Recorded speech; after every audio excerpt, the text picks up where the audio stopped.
Iran को पता चल गया है कि अब अमेरिका सीरियस है। एक बार अमेरिका ने अपना शिकार ढूंढ लिया, जैसे कि उसने इराक को ढूंढा था और उसके ऊपर अटैक को शुरू किया था।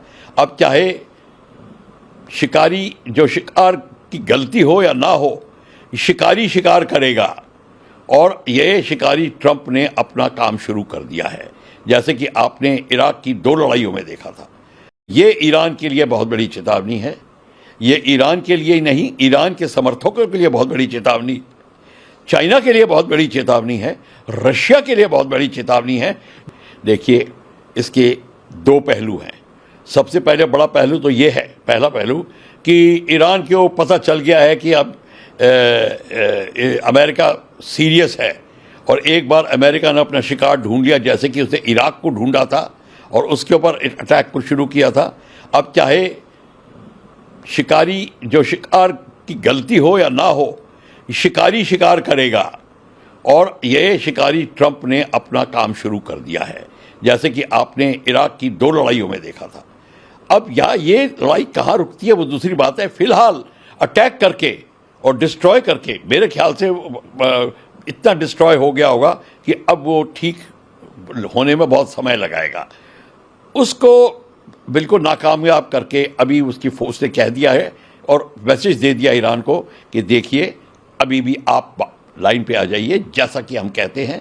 इसके बाद मैं अभी कोई मिलिट्री एक्शन नहीं और कर रहा, पर अगर आपने नहीं किया तो मैं कह नहीं सकता। कहने का मतलब है कि उसने चेतावनी दे दी है कि अभी भी आप बाज आ जाओ, सिंपल शब्दों में। तो ये ईरान के लिए बहुत बड़ी चेतावनी है।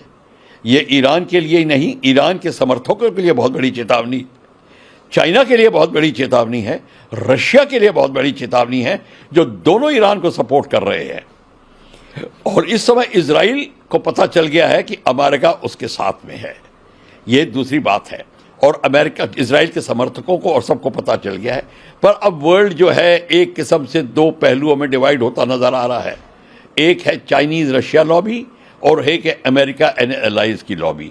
इसके ऐसे करने से अमेरिका के और भी कई प्रॉब्लम सॉल्व होते हैं, जैसे कि नेटो कंट्रीज़ के साथ में दोबारा उसका आकर्षण होना, दोबारा वो उनके साथ में साझेदारी बननी जो टूटती जा रही थी, वो भी अब देखने में मिलेगी। अब देखेंगे कि जितने कि इजराइल के सपोर्टर नेटो नेशन में हैं और इत्यादि, वो भी अमेरिका के सपोर्टर बन जाएंगे। ये इसका दूर का खेल है अमेरिका का।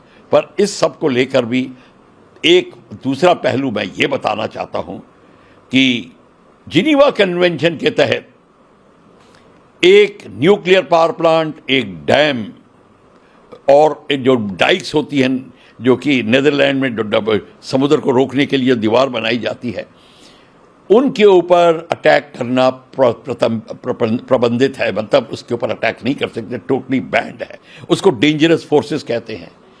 तो बशर्ते कि वो न्यूक्लियर पावर प्लांट लड़ाई में ना इस्तेमाल हो, मतलब कि उसमें वहाँ से कोई वेपन्स नहीं लॉन्च हो रहे। लड़ाई हो रही है, पर अगर उस न्यूक्लियर पावर प्लांट के ऊपर कोई वेपन्स नहीं लगाए गए हैं, तब उसको अटैक नहीं करना। ये एक बहुत गूढ़ बात है, बहुत कम लोगों को ये पता है।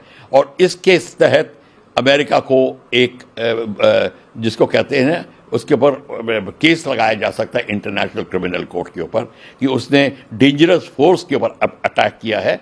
कोई उसके ऊपर कोई वेपन नहीं था, वहाँ से कोई मिसाइल नहीं लॉन्च हो रही थी। तो ये एक अलग चीज़ है। और अमेरिका की और ईरान की लड़ाई थी ही नहीं। तो ये इसने ओपनिंग शॉट में जो ये कार्यक्रम किया है, इसकी जवाबदारी अमेरिका करेगा, बशर्ते लोगों में इतनी हिम्मत है कि उसको इंटरनेशनल क्रिमिनल कोर्ट में ले जाएं। ये दूसरा पहलू है। पर सबसे बड़ी अब बात है, चीन को देखना है। अगली अब खबरें आएंगी, चीन का रिएक्शन क्या है, जी का ट्वीट क्या आएगा, पुतिन का ट्वीट क्या आएगा, वो क्या कहते हैं, और उसके हिसाब से बात चलेगी। पर भारत की बात आती है तो भारत के लिए एक बहुत जिसको कहते हैं कि सावधानी का समय है। हमको ये बहुत सावधानी से इस सारे डेवलपमेंट को देखनी पड़ेगी कि अब हो क्या रहा है। भारत का दोस्त है ईरान, भारत का दोस्त है इजराइल, दोनों हमारे दोस्त हैं। और दोस्त का मतलब काम आते हैं दोनों। हमारा ऑयल सप्लाई के लिए है और ट्रेड है, और हमारे सांस्कृतिक कनेक्शन है ईरान के साथ में। और इज़राइल हमारा क्लोज फ्रेंड है, जिसको कहते हैं इमोशनल कनेक्ट इज़राइल के साथ में है। इज़राइल, हमारे लोग इज़राइल में बसे हुए हैं, ये भी बात है। तो ये सब दोनों पहलू को रख के भारत को भी एक बहुत ही सोच विचार करके अब काम करना पड़ेगा। भारत की जो प्रेजेंट नीति है उसके ऊपर वो अमल करेंगे, और मेरे ख्याल से personalities like prime minister Modi इस बात को थोड़ा उठाएंगे दोनों खेमों पे कि भाई अब किस तरीके से लड़ाई का आप साफ अंत करिए और उसको नीचे लाइए। तो अभी अब देखना होगा, अमेरिका के पास वेपन्स हैं, MOAB, maximum ordnance, airburst, deep penetration bombs हैं जो B-2 बॉम्बर से लॉन्च करता है, उसे न्यूक्लियर वेपन भी लॉन्च कर सकता है, वो दूसरी बात है।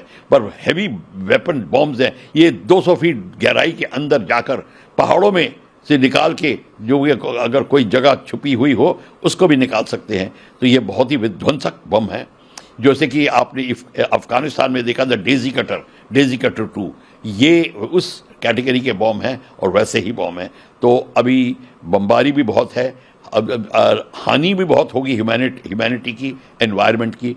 इस सब का निवेश, इस सब का जो रिजल्ट होगा बहुत हानिकारक होगा। अच्छा हो कि कोई इनका बीच बचाव कर पाए और ईरान इजराइल को साझेदारी की टेबल पे बैठाया जाए और नेगोशिएशन शुरू की जाए।